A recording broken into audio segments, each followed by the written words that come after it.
The bodies are already piling when Jean Sans-Pour realizes no one is coming to save them. French knights in full plate, the finest cavalry Europe can forge, are drowning in a riverbank they chose to die on. Around him, men who rode out this morning certain of glory are now choking on Danube mud, their armor dragging them under while Turkish arrows punch through gaps in steel that cost more than villages. He can see the Hungarian banners on the distant ridge. King Sigismund's forces, 30,000 strong, still in formation, still holding position, still obeying the order Jean's father and every French nobleman in this crusade ignored 6 hours ago, the order that would have won the war. Instead, they charged, and now the Ottoman trap is closing like a fist around 10,000 of the best warriors Christianity can produce, and the only thing left to decide is how many will die before the sun sets on the last crusade Europe will launch for a generation. This is Nicopolis, September 25th, 1396. The day a single command no one followed turned the certain destruction of the Ottoman Empire into a slaughter that would haunt European nobility for decades. The day pride became a weapon more lethal than any sword. The Danube fortress town sits like a fist against the throat of the Balkans. Whoever controls it controls the roads between Constantinople and Hungary, between Christian Europe and the Islamic world that has been swallowing it piece by piece for a century. The Ottomans took it 2 years ago. Now a crusader army larger than anything assembled since Richard and Saladin has come to take it back. 60,000 infantry, 20,000 cavalry, knights from France, Germany, England, Burgundy, Wallachia, the Hospitaller and Teutonic orders. They've marched 1,000 miles down the Danube,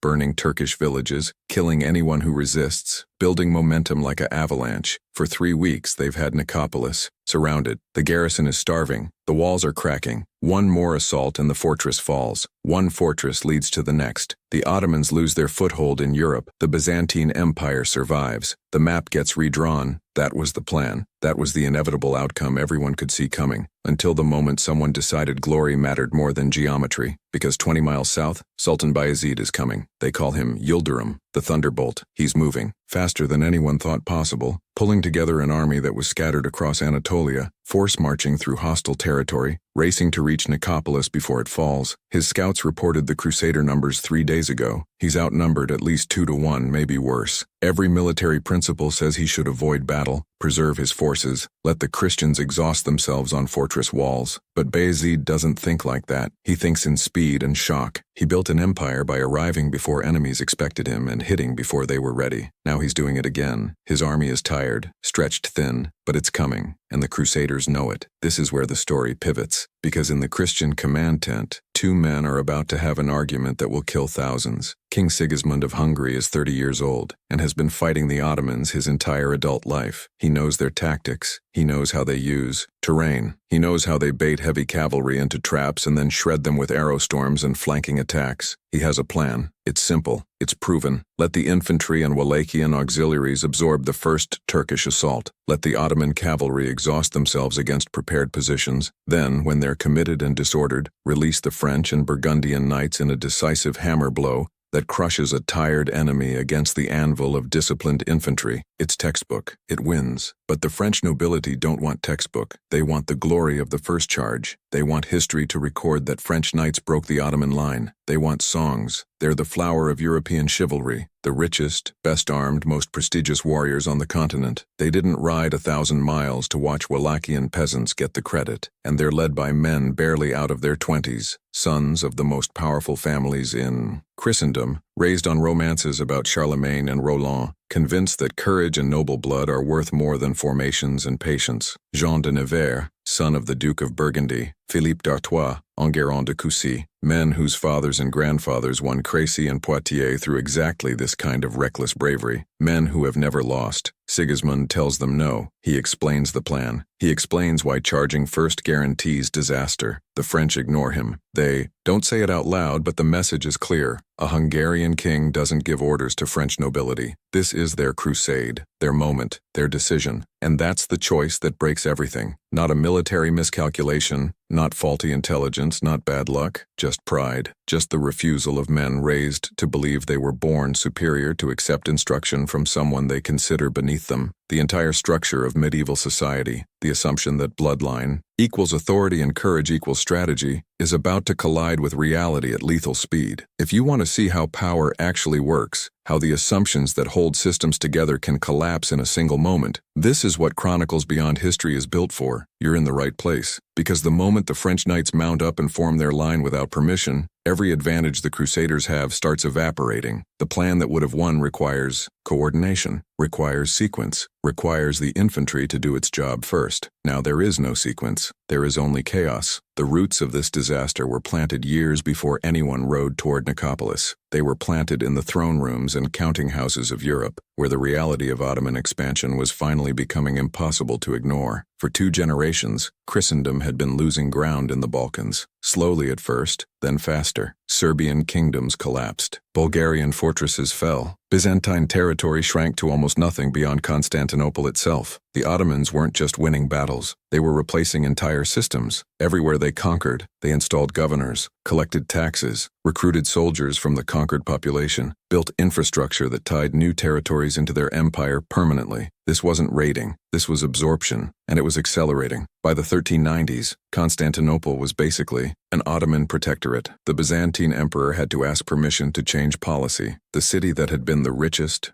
most powerful stronghold in Christendom for 1,000 years, was now essentially a museum, preserved only because the Sultan hadn't decided it was worth the trouble to finish it off. Hungary was next. Sigismund could see it coming. Ottoman raiders were hitting deeper into his territory every year. Turkish cavalry was showing up in Transylvania. If the Danube fortresses fell, there would be nothing between Istanbul and Vienna except open plains and Hungarian armies that had already proven they couldn't stop the advance alone. So Sigismund did what desperate kings do. He begged for help. He sent envoys to every court in Europe. He explained the threat. He promised that if the West didn't act now, the Ottomans would be at the gates of Italy within a generation. Most of Europe didn't care. England and France were too busy destroying each other in the 100 Years' War to worry about Turks 1,000 miles away. The Italian city-states were making too much money trading with the Ottomans to risk disrupting commerce. The papacy was split between rival claimants and basically irrelevant. But Sigismund had one thing going for him. He had just married the daughter of the King of Poland and secured an alliance with the most powerful noble in France. Philip the Bold, Duke of Burgundy, was richer than most kings. His territories stretched across what is now eastern France and the Low Countries. His court was the most cultured in Europe. His son, Jean de Nevers, was 24 and looking for a way to prove himself. When Sigismund's envoys arrived, offering glory and the chance to save Christendom, Philip saw an opportunity. A successful crusade would elevate his family's prestige. It would bind France and Hungary together. It would give his son the reputation needed to rule one day. So Philip opened his treasury. He funded the expedition. He sent his son with the best knights Burgundy could supply. And suddenly the idea of a crusade became fashionable. French nobility started volunteering in numbers that surprised everyone. This wasn't piety. Most of these men had spent the last decade fighting each other in a civil war that had fractured France into armed camps. The king was unstable. The realm was broke. But the idea of riding east to smash infidels and win eternal fame, that had appeal. Knights who'd been killing each other over land disputes 6 months ago were now swearing oaths and commissioning armor for a holy war. The Hospitallers joined. The Teutonic Knights sent a contingent. Even England, still technically at war with France, allowed volunteers. By the spring of 1396, the largest crusader army in half a century was assembling. But there was a problem no one wanted to talk about. This wasn't a unified force. It was a collection of war bands held together by mutual interest and fragile pride. The French contingent answered to Jean de Nevers. The Burgundians answered to his advisors. The Germans had their own commanders. The Hungarians answered to Sigismund. The Wallachians answered to Mircea the Old, who had his own agenda and didn't trust anyone. There was no clear chain of command, no agreed strategy, just an assumption that once they got to the battlefield, courage would be enough. And the march down the Danube seemed to confirm that assumption. Town after town surrendered or burned. Turkish garrisons either fled or died. The Crusaders moved like a flood, unstoppable, growing more confident with every mile. They started taking unnecessary risks, spreading out to plunder, leaving supply lines unguarded, executing prisoners instead of ransoming them. Sigismund tried to maintain discipline. The French ignored him. They were winning, weren't they? What did a Hungarian king know about warfare that French knights didn't? Then they reached Nicopolis and settled in for a siege. And for 3 weeks everything went according to plan. The fortress was isolated. The garrison was running out of food. The walls were taking damage from Hungarian siege engines. Scouts reported that Bayezid was still far away, maybe 2 weeks out, maybe not coming at all. Victory felt inevitable. so inevitable that the French started getting impatient. Why wait? Why let the Hungarians get credit for starving out a fortress when they could storm it and end this in a single glorious assault? Sigismund said no. He explained that storming fortresses is where armies die, that siege warfare is about patience, that they had the advantage and there was no reason to risk it. The French dismissed him. They didn't storm the fortress, but the resentment hardened. These weren't allies anymore. They were rivals competing for the same victory. And then the scouts came back. Bayezid wasn't 2 weeks away. He was 2 days away. He was coming faster than anyone predicted. His army was smaller than intelligence suggested, but it was coming. Sigismund called a council. He laid out the new plan. Standard defensive strategy. Let the Ottomans attack. Let them exhaust themselves. Then counterattack. Simple. Proven. It couldn't fail unless someone did something catastrophically stupid. That's when the French demanded the right to charge first. The night before the battle, there are men who already know they're going to die. They don't say it. No one admits that kind of certainty out loud. But Enguerrand de Coucy, one of the most experienced French commanders, walks through the camp and sees the signs. Younger knights drinking too much,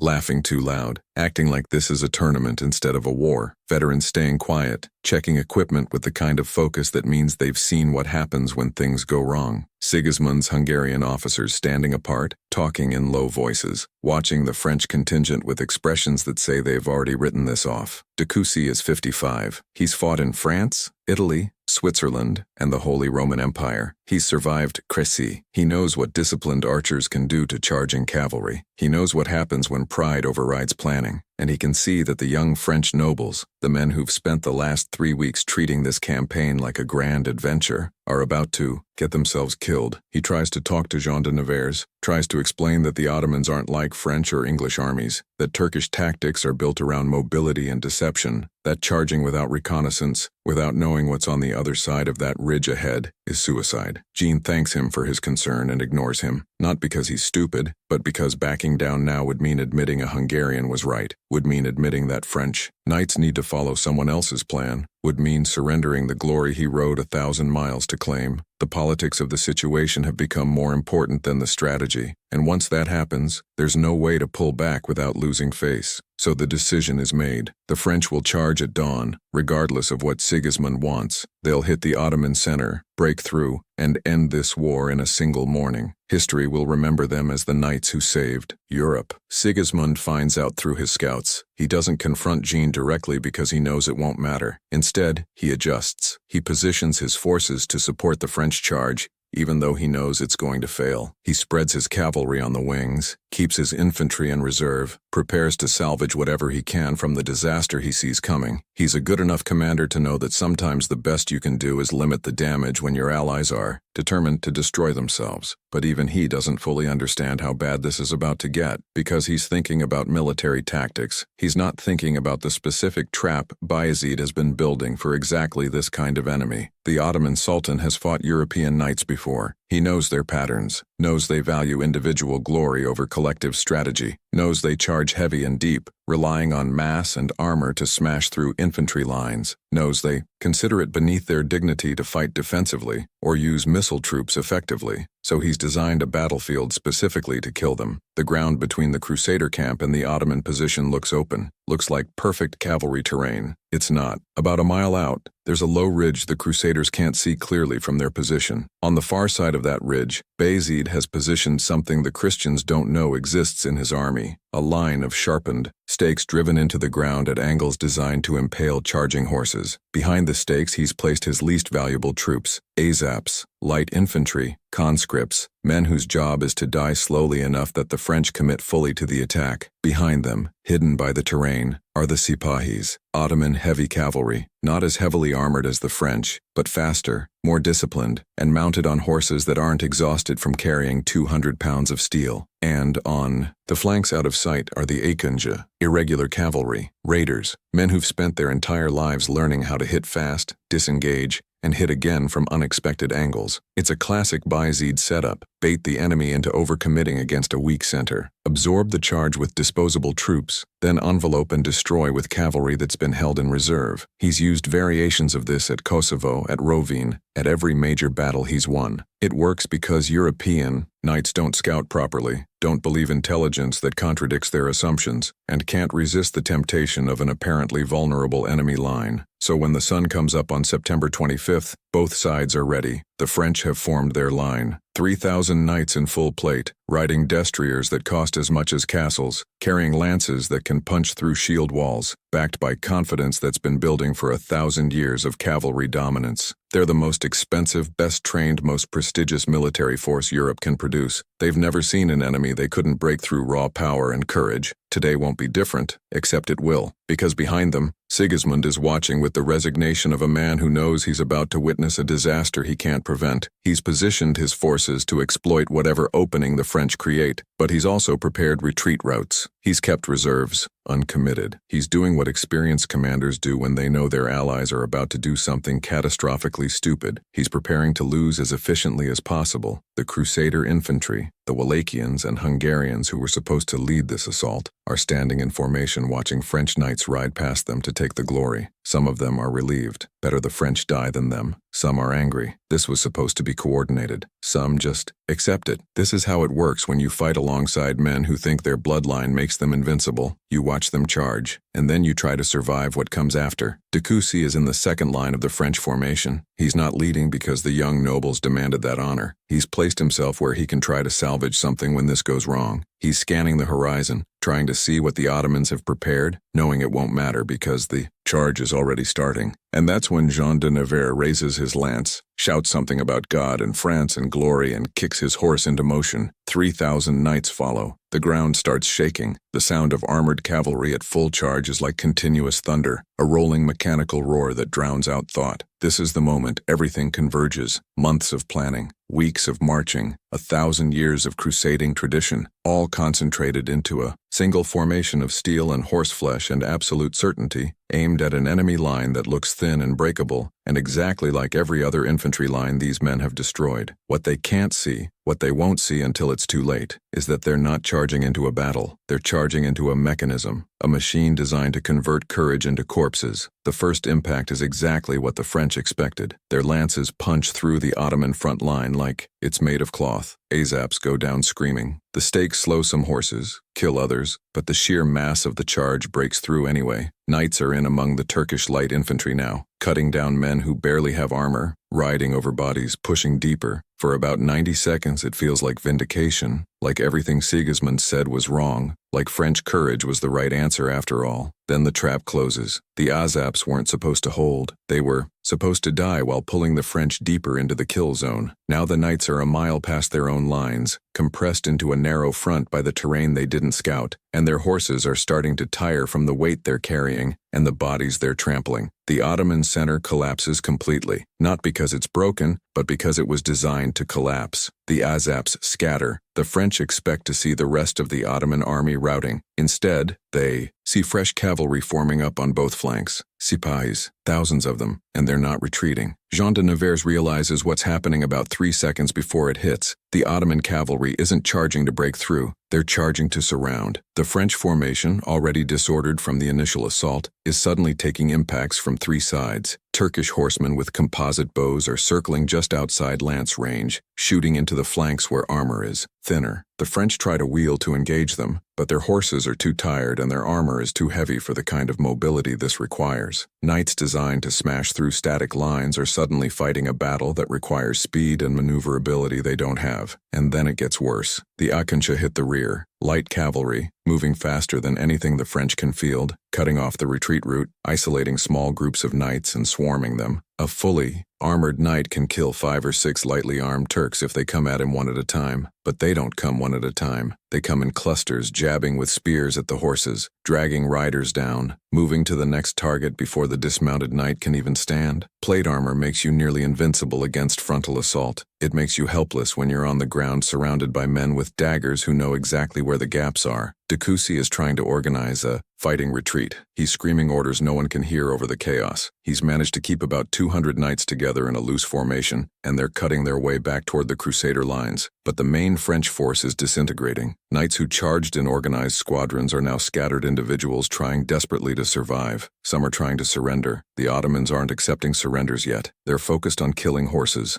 immobilizing the enemy, turning a battlefield into a hunting ground. Philippe d'Artois goes down when his horse takes 3 arrows in rapid succession. He's on his feet in seconds, armored enough that the fall didn't hurt him, and he starts fighting on foot. He kills 2 sipahis with his sword before a dozen more surround him. They don't try to kill him. They recognize the quality of his armor. He's worth more alive. They batter him with clubs until he drops and then tie him up. He'll spend the next 8 years in an Ottoman prison, if he's lucky. Back at the crusader camp, Sigismund is watching the French charge turn into a massacre. He's close enough to see the broad strokes, but far enough that he can't tell individual knights apart. What he can tell is that the Ottoman cavalry has completed the envelope. The French are trapped, and now he has a decision to make. Does he commit his forces to rescue them, knowing it will probably fail and definitely cost him the rest of his army? Or does he preserve his strength and let the French die for their pride? He chooses to attack, not because he likes the French, not because he thinks it will work, but because if he doesn't, every survivor will blame him for the loss. He orders his Hungarian cavalry forward. They're reluctant. They can see what happened to the French, but they're also professional soldiers in a feudal army, and when your king orders a charge, you charge. The Hungarians hit the Ottoman flank with enough force to create an opening. For about 10 minutes, it looks like they might actually pull this off. They're not charging blindly like the French did. They're maintaining formation, supporting each other, fighting as a unit. They punch through the outer ring of Turkish cavalry and reach some of the trapped French knights. Décussy sees them coming and organizes a breakout. About 300 French knights manage to cut their way free and retreat with the Hungarian cavalry. But that's all Sigismund can save. Bayezid sees the Hungarian assault and commits his reserves. The sipahis who've been held back for exactly this moment flood into the gap. Now it's the Hungarians who are surrounded. Sigismund realizes he's about to lose his entire cavalry force trying to save a French contingent that's already lost. He signals retreat. Most of his cavalry makes it back, some don't. And on the field, surrounded by Ottoman forces, are roughly 2,000 French and Burgundian knights, the finest cavalry in Europe, trapped, exhausted, still fighting because surrender means capture, and these men have been raised to believe death is preferable to dishonor. That's when Bayezid makes an interesting choice. He stops the killing. He orders his forces to accept surrenders, not out of mercy but out of economics. A French knight in full plate is worth a fortune in ransom. A dead knight is worth the value of his armor, minus the cost of cleaning the blood out. The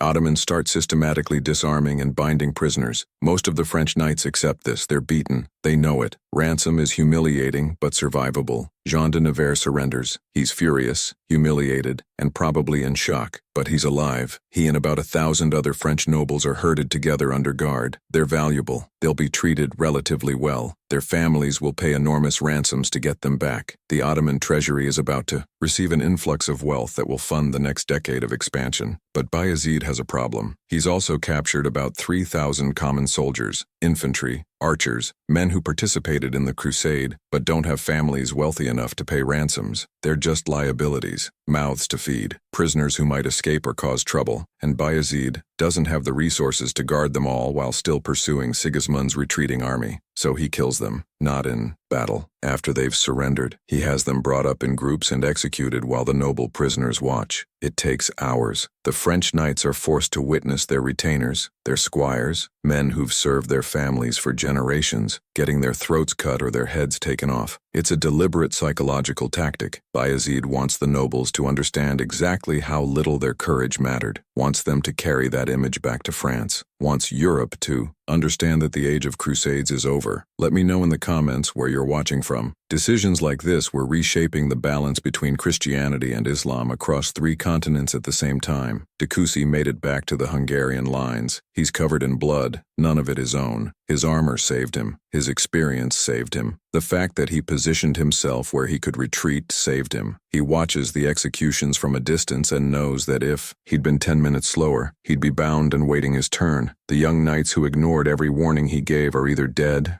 or captured. The glory they wanted turned into trauma they'll carry forever. Sigismund is retreating. His army is intact, but shattered in morale. He's lost his French allies, lost the initiative, and lost any realistic chance of taking Nicopolis. The siege is over. The crusade is over. The Ottomans have won a victory so complete that it will be decades before Europe tries this again. The bodies stay where they fell for 3 days. No one collects them. The Ottomans have moved on, pursuing Sigismund's retreating forces. The local population is too terrified to approach the battlefield, so the dead just lie there bloating in the September heat, armor rusting, horses rotting, while crows and wild dogs do what crows and wild dogs do. Eventually, some of the survivors come back with carts and start the grim work of identification. Most of the bodies are unrecognizable, faces destroyed by impacts, armor so damaged you can't tell what heraldry was on it. They bury them in mass graves and mark the site. It becomes a pilgrimage destination within a decade, a place where people come to remember the day Christian Europe definitively lost the Balkans. The ransom negotiations take years. Jean de Nevers eventually gets released in 1398 after his father pays 200,000 florins. That's roughly equivalent to the entire annual revenue of the Duchy of Burgundy. Other families pay similar amounts. Some can't pay at all. Those prisoners just stay in Ottoman captivity, either dying or converting or disappearing into the empire's slave systems. Décussy never makes it home. He dies in captivity in 1397, probably from disease, probably bitter about watching men he tried to save ignore every warning until it killed them. The political consequences echo for decades. Sigismund spends the rest of his life fighting a defensive war against Ottoman expansion. He never has the resources or the allies to take back what was lost at Nicopolis. The Hungarian kingdom slowly contracts as Turkish raiders push deeper into Central Europe. By 1400, the Danube is effectively an Ottoman frontier. By 1420, Serbian and Bulgarian territories are fully integrated into the empire. Constantinople hangs on for another 50 years, but only because the Ottomans are busy consolidating everywhere else. The Byzantine Empire becomes a ghost, maintained only because no one's bothered to finish it off yet. France absorbs the disaster differently. The loss of so many noble hostages drains wealth from exactly the families that were supposed to stabilize the kingdom during the ongoing 100 Years' War. The ransoms create a financial crisis. Noble houses go into debt to pay for their sons' release. That debt makes them dependent on royal favor, which ironically strengthens the monarchy's power over the aristocracy. Within 20 years, French kings will use that leverage to centralize control in ways that would have been impossible before Nicopolis. But the cultural impact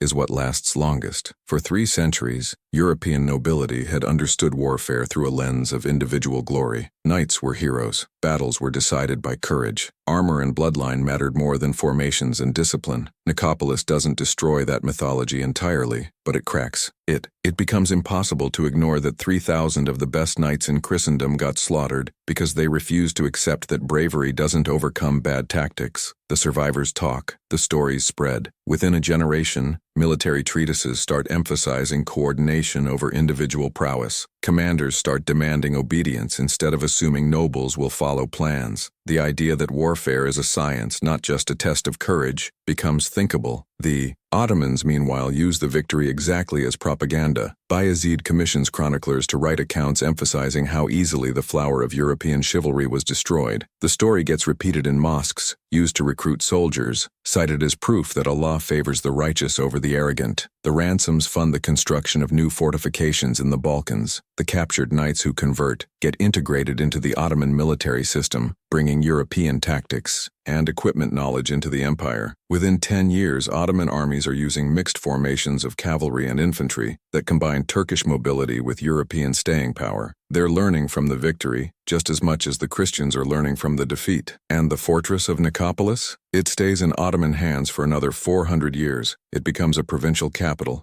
a trade hub, a symbol of the permanent Turkish presence in Europe. The walls the crusaders tried to take get rebuilt, strengthened, expanded. The town that was supposed to fall in days becomes one of the anchors of Ottoman power in the Balkans. In 1810, when the Ottoman Empire is already declining and losing territories, Nicopolis is still Turkish. It only becomes Bulgarian again after World War I, 5 centuries after the battle that was supposed to liberate it. There's a monument there now, a stone marker, where the mass graves were found. Tourists visit. Occasionally, most people who see it don't know what happened. They just see another old battlefield in a region that's had too many. But for historians, Nicopolis is the moment when the medieval fantasy of knighthood collided with reality and lost. It's the day pride became measurable in corpses. It's the proof that systems built on assumptions of inherent superiority collapse the moment those assumptions get tested. Because that's what this was really about. Not tactics, not strategy, not even Ottoman military superiority. This was about a political system that told men they were special because of who their fathers were, that trained them to value personal glory over collective success, that rewarded ego and punished caution, that built an entire military culture around the idea that courage could substitute for planning. The French knights at Nicopolis weren't stupid, they weren't cowards, they were products of a system that taught them exactly the wrong lessons, and then they died because those lessons failed. And the lesson Europe learned from their deaths wasn't that nobility was worthless, it wasn't that feudalism needed to end, it was narrower and more practical. The next time you fight the Ottomans, you follow orders. The next time someone tells you to wait, you wait. The next time charging looks glorious, you remember what happened at Nicopolis. Military reform happened because it became impossible to ignore that the old way got people killed. But the social system that produced the old way, that took another 3 centuries to break, which tells you something about how hard it is to change structures built on pride. Bayezid kept winning. He expanded further into the Balkans. He besieged Constantinople again. He started looking toward Hungary and thinking about Vienna. For 5 years after Nicopolis, he was unstoppable. Then, in 1402, he ran into Timur, another conqueror, another tactical genius, another man who understood that speed and discipline beat courage and pride. Timur crushed him at Ankara using almost exactly the same tactics Bayezid used at Nicopolis, baited him into overcommitting, surrounded him, destroyed his army, captured him. Bayezid died in captivity, probably bitter about watching his own strategy used against him. The Ottoman Empire fell into a succession crisis and spent a decade recovering. But it did recover, because unlike the Crusader kingdoms, unlike the Byzantine Empire, unlike the feudal armies of Europe, the Ottomans weren't built on assumptions of inherent superiority. They were built on what worked, and what worked was organization, discipline, and the willingness to learn from whoever won. That's the pattern Nicopolis reveals. Empires that assume they're destined to win lose to empires that assume they're destined to adapt. Armies that fight for glory lose to armies that fight for results. Leaders who demand obedience based on birthright lose to leaders who demand obedience based on competence. The specifics change, the weapons evolve, the kingdoms rise and fall, but that core mechanism, the way assumptions of superiority become vulnerabilities the moment someone exploits them, that pattern repeats across history, and it started, or at least crystallized, on a September morning in 1396, when 3,000 knights charged into a trap they could have avoided if pride hadn't mattered more than survival. Chronicles Beyond History is about uncovering the stories behind power and collapse. The next chapter is already waiting.